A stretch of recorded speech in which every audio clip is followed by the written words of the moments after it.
नमस्कार, मैं हूं चेतना शर्मा और आप देख रहे हैं NH1 न्यूज़। कोरोना महामारी के चलते कितने घर और कितने लोग बर्बाद हो गए, ये आप और हम हर कोई इससे वाकिफ़ है।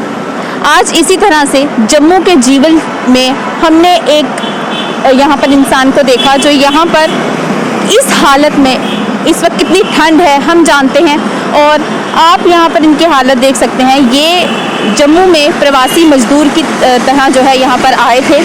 कोरोना महामारी के पहले जो है ये यहाँ पर जम्मू में आए थे।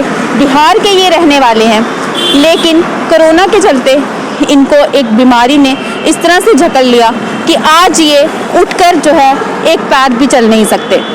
किस तरह से जो है इनका पूरे दिन का इनका खाना पीना किस तरह से होता है, क्या इनकी कमाई है और किस तरह से यहाँ पर रह रहे हैं, आप यहाँ पर देख सकते हैं। इनका बिस्तर जो है वो गीला है और सड़क के किनारे इस पुल के नीचे यहाँ पर इस तरह से रहना, और यहाँ पर आप ये एक खाली प्लेट देख सकते हैं जिसमें खाना इन्होंने खाया है और ये हम देख रहे हैं।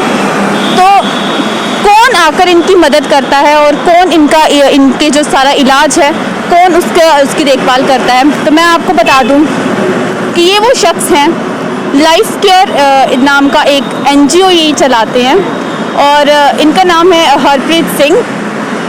हमने आपको पहले भी इनसे रूबरू कराया था कि कितने घरों को और कितने लोगों को जो है इन्होंने मदद करने की कोशिश की और मदद की इन्होंने इस पूरे कोरोना काल में।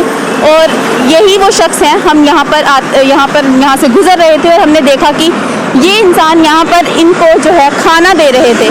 तो हमने सोचा कि क्यों ना जो है इनसे बात की जाए और जाना जाए कि किस तरह की मदद जो है ये इनकी करते हैं।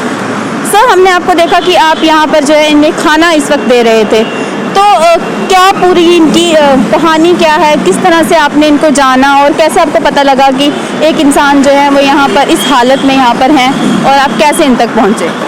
सबसे पहले चेतना जी, मैं आपका शुक्रगुजार हूँ और NH1 का शुक्रगुजार हूँ कि आपने देखा, आप रुके और आपने देखा। आपने आप बिगनिंग में एक बात बोल रहे थे कि मैं कितने लोगों को खाना खिला रहा हूँ। एक्चुअली मेरी कोई हैसियत नहीं है, करने वाला वो है, प्रैक्टिकली ये बात है। और जिसकी आपने बात की है, ये हमारा एक राजू है, ये एक मिस्त्री है। तो ये काफ़ी टाइम से यहाँ काम कर रहा था। ड्यूरिंग इस कोरोना के टाइम पे इसको एक पैरालाइज अटैक आया है, जिसकी वजह से इसका एक साइड बिल्कुल काम बिल्कुल नहीं कर रहा। तो हम एक लाइफ केयर टीम पिछले 7-8 महीने से काम कर रही है। जैसे हम काम कर रहे थे तो मैं पिछले दिनों से इसको थोड़ा सा मैंने गंभीरता से देखा, ये चल नहीं सकता। तो आते आते हम इसको खाना देते थे और पर्टिकुलर ये कहते हैं मैं चल नहीं सकता, मेरे को बड़ी प्रॉब्लम हो रही है। ये आप इसका बिस्तरा भी देख सकते हो, ये सब कुछ देख सकते हो। और यहाँ से चलने से वहाँ तक ये 2-2 घंटे लगाता है। तो जो मैन रिक्वायर्ड आप बेटर जानते हो कितनी एक चीज़ें हैं, ये कैसे करता होगा। बट एक किस्म का ये इसने मुझे पकड़ लिया, ये मुझे कहने लगा भैया मेरे को 2-2 दिन से खाना नहीं मिलता, कुछ नहीं मिलता। तो जितना एक लाइफ केयर का एक मिशन है और जितनी मेरी हैसियत है, तो अभी तो हम इसको खाना दे रहे हैं, लेकिन मुझे ये लग रहा है ये खाना इसको मैं दिन का ही देता हूँ। चलो ये मैं कहना नहीं चाहता, लेकिन फिर भी मैं दिन का देता हूँ। बट अब ये देख सकते हो जहाँ ये रह रहा है, इसको टेबलेट की ज़रूरत है, इसको लिक्वर की ज़रूरत है, इसको हर चीज़ की ज़रूरत है, लेकिन मिल इसको कुछ नहीं रहा।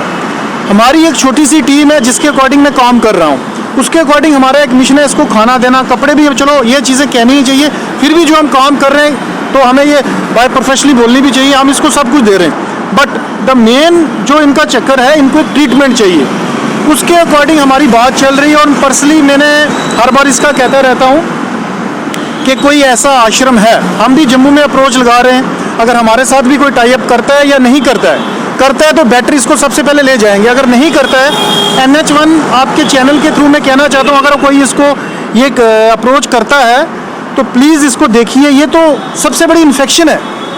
ये देखो कैसे रह रहा है, कैसे इसकी एक ही जगह रहता है, कैसे ये यूरिन पास करता होगा, स्टूल करता होगा। ये this is a very big problem. ये कहने पे मैडम, मेरे कहने पे तो मैंने एक बात इंटरव्यू दे दी आपको, ये मैंने छोटी सी बात सुना दी।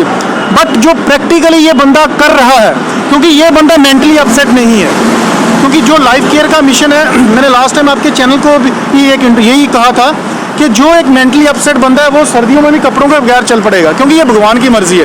But he is not a mentally upset person.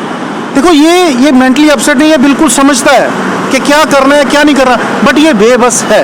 पर अभी तक इनकी जो है किसी तरह की कोई ट्रीटमेंट नहीं हुई है मैडम। स्टिल एक बिल्कुल कोई इसकी ट्रीटमेंट नहीं है और इसको ट्रीटमेंट चाहिए।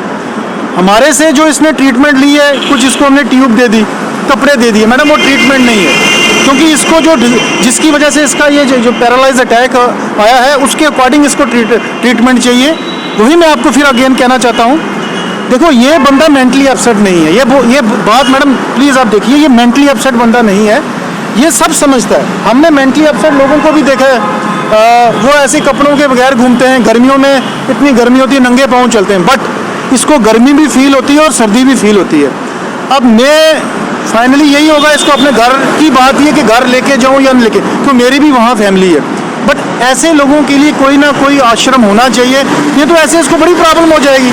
ये मैं कहूँ कि मैं आपको खाना दे रहा हूँ, मैडम ये कोई ऐसी इतनी बड़ी बात नहीं है, लेकिन ये जब मैं आता हूँ ये मेरा वेट ही करता रहता है। ये देखो ना, ये भी हम उन NGOs को कह रहे हैं, उन ऑर्गेनाइजेशंस को कह रहे हैं, इसको देखो, क्योंकि ये मेंटली अपसेट बनता नहीं। ये खुद इसने मुझे बोला है अगर मुझे कोई आश्रम अप्रोच करता है ये बिल्कुल जाएगा, ये जाना चाहता है क्योंकि यहाँ बड़ी प्रॉब्लम में रह रहा है। तो प्लीज़ आप इस चीज़ को ज़्यादा, मैं तो यही कहूँगा, प्लीज़ हाईलाइट कीजिए, मेरे को छोड़िए लेकिन इसको हाईलाइट कीजिए, क्योंकि इसको एक अच्छी फैसिलिटीज़ मिलनी चाहिए जिसकी इसको रिक्वायर है।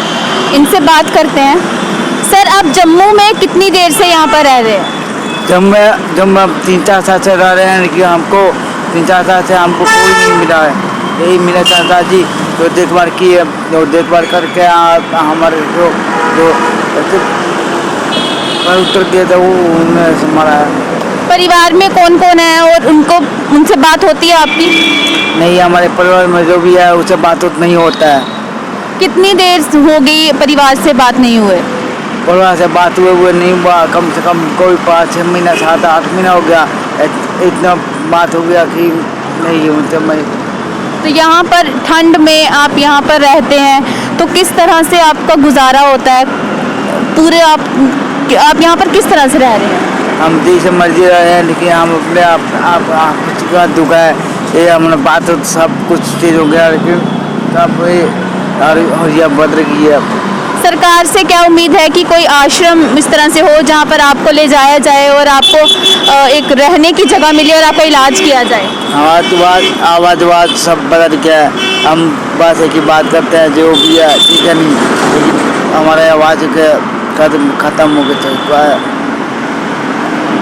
तो आपने सुना यहाँ पर कि एक शख्स यहाँ पर जो बिल्कुल ज़रूरतमंद है और इस मौसम में, इस कड़ती ठंड में जो है यहाँ पर रह रहे हैं।